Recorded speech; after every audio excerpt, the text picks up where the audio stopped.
ठीक है। चलिए, class 11th commerce, paper accountancy, first chapter है हम लोग का कॉमर्स एंड अकाउंटेंसी। यहाँ पे सबसे पहले हम लोग पढ़ेंगे बुक कीपिंग एंड अकाउंटेंसी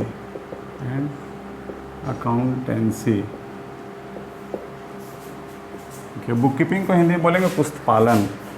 तो बुक कीपिंग का अर्थ क्या होता है पहले समझना पड़ेगा।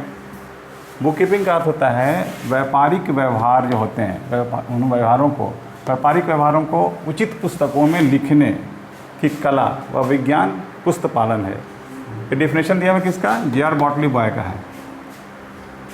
हमने क्या बताया? व्यापारिक व्यवहार किसे कहते हैं समझना पड़ेगा।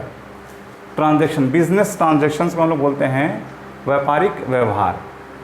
अब जो भी बिजनेस ट्रांजैक्शंस होंगे उन सभी बिजनेस ट्रांजैक्शंस को उचित पुस्तकों में, उचित पुस्तक क्या होता है, इसका मीनिंग क्या हुआ?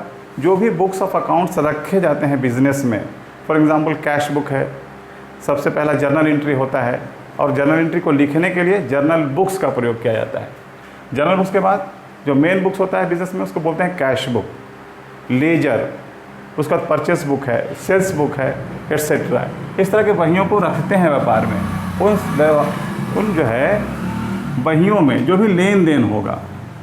अब बिजनेस ट्रांजैक्शन को सबसे पहले समझना होगा किसको बोलते हैं बिजनेस ट्रांजैक्शन, व्यापारिक लेन देन किसको कहेंगे? तो व्यापारिक लेन देन का अर्थ होता है कि वे समस्त लेन देन, वे समस्त व्यवहार जिनको मुद्रा में मूल्यांकित किया जा सकता है। Any type of transaction in business which can be turned in money are called business transaction. अर्थात इसका मीनिंग क्या हो गया कि जो भी लेन देन हम करते हैं बिजनेस में जिनको मुद्रा में मूल्यांकित किया जा सकता है। जैसे अगर हम एग्जांपल दें कि माल खरीदा तो उसको हम बोलेंगे 5,000 रुपये का माल खरीदा, तो 5,000 रुपये ये मुद्रा में मूल्यांकित किया गया। इसी प्रकार से बेचते हैं, अगर हम लोग बोलेंगे नहीं 6,000 में माल बेचा गया तो 6,000 रुपया बोलते हैं, तब इसको बोलते हैं कि मुद्रा में मूल्यांकित किया गया। इसी प्रकार से जो भी लेन देन होते हैं, बैंक में रुपया जमा करना, बैंक से रुपया निकालना, या इस तरह के और भी मजदूरी देना, किराया देना, वेतन देना, तो उसको हम लोग बोलते हैं इतना रुपया दिया गया। तो कोई भी लेन देन जिसको हम लोग मुद्रा में मूल्यांकित कर सकते हैं उसको बोलते हैं हम लोग व्यावसायिक लेन देन। तो उन समस्त व्यावसायिक लेन देनों को ही हम लोग क्या बोलेंगे? व्यापारिक व्यवहार बोलते हैं। तो उन समस्त व्यापारिक व्यवहारों को उचित पुस्तकों में, अब जिस व्यवहार को लिखने के लिए जो भी बही हम लोग प्रयोग करते हैं तो उस बही में उसको लिखना सही तरीके से, उसको कला और विज्ञान पुस्तपालन है। तो डिफिनेशन जो दिया गया व्यापारिक व्यवहारों को उचित पुस्तकों में लिखने की कला और विज्ञानी क्या है? तो पुस्तपालन है। इसको हम लोग बोलेंगे पुस्तपालन। ये तो मीनिंग हो गया किस चीज़ का? पुस्तपालन का, बुक कीपिंग का हो गया। अब सेकंड क्या आता है? अकाउंटेंसी। बुक कीपिंग का मीनिंग क्लियर हो गया। अकाउंटेंसी क्या बोलेंगे हम लोग? तो अकाउंटेंसी या लेखाकर्म का अर्थ बताया गया कि लेखाकर्म का कार्य। अब देखिए कहाँ शुरू होता है। पहला काम क्या था हम लोग का? बुक कीपिंग था फर्स्ट। अब बुक कीपिंग में लिख दिए जो भी लेन देन हुआ उसको हम लोग एप्रोप्रिएट बुक्स में लिख दिए।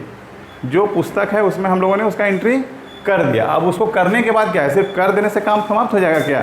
नहीं, समाप्त नहीं होगा। उसका अगला भी कुछ कार्य है, आगे भी कुछ क्रियाएं करनी पड़ेंगी हम लोग को। क्या करेंगे? अब देखिए उसमें सेकंड स्टेप में बोलता है लेखाकर्म का कार्य पुस्तपालन में प्रयोग की गई पुस्तकों से प्राप्त सूचनाओं के आधार पर, जो हमने लिखा है कैश बुक में या परचेस बुक में या सेल्स बुक में, उसके आधार पर जो सूचना हमको प्राप्त होगा, प्राप्त सूचनाओं के आधार पर अंतिम खाते बनाकर, अब फाइनल अकाउंट तैयार करेंगे। अंतिम खाते बनाकर व्यापार का निष्कर्ष निकालना। निष्कर्ष क्या क्या हुआ यहाँ पर अर्थ? इसका अर्थ होता है कि हम लोग को कहीं ना कहीं उसका आगे का प्रक्रिया करना पड़ेगा। जैसे माल खरीदे, बेचे, मजदूरी दे दिया, वेतन दे दिया, कुछ कमीशन प्राप्त कर लिया, जितना भी लेन देन होगा तो सिर्फ लिख देने से काम नहीं होगा हमारा। लिख देने के पश्चात हम लोग क्या करना पड़ेगा? निष्कर्ष निकालना पड़ेगा, खातों के शेष तैयार करने पड़ेंगे। मान लिया किसी व्यक्ति से हम माल खरीदते हैं या किसी संस्था से माल खरीदते हैं तो हमको ये भी जानना है ना कि माल खरीदा गया, अगर उधार खरीदे हैं तो कितना पेमेंट करना है। बीच बीच में हम लोग पेमेंट भी देते रहते हैं, तो अंत में कितना देना है, या किसी को हमने माल बेचा तो हमको कितना रुपया उससे प्राप्त करना है। तो हम लोग खातों का शेष निकालेंगे और उस खातों के शेष के आधार पर हम लोग आगे की क्रिया में ट्रायल बैलेंस जिसको बोलते हैं तलपट तैयार करते हैं। और तलपट के आधार पर हम लोग क्या करते हैं? फिर हम लोग trading, profit and loss, balance sheet इत्यादि हम लोग निक बनाते हैं। तो हम लोग तब जान पाते हैं कि वर्ष में कितना लाभ हुआ, हानि हुआ, हमारी आर्थिक स्थिति कैसी है, इसका ज्ञान होता है। तो ये काम हम कहाँ करते हैं? लेखाकर्म में करते हैं। तो लेखाकर्म का अर्थ क्या हुआ? लेखाकर्म का कार्य पुस्तक पालन में प्रयोग की गई पुस्तकों से प्राप्त सूचनाओं के आधार पर अंतिम खाते बनाकर व्यापार का निष्कर्ष निकालना। देखिए, यही निष्कर्ष का मतलब हुआ है क्या? प्रॉफिट एंड लॉस निकालना या आर्थिक स्थिति की जानकारी।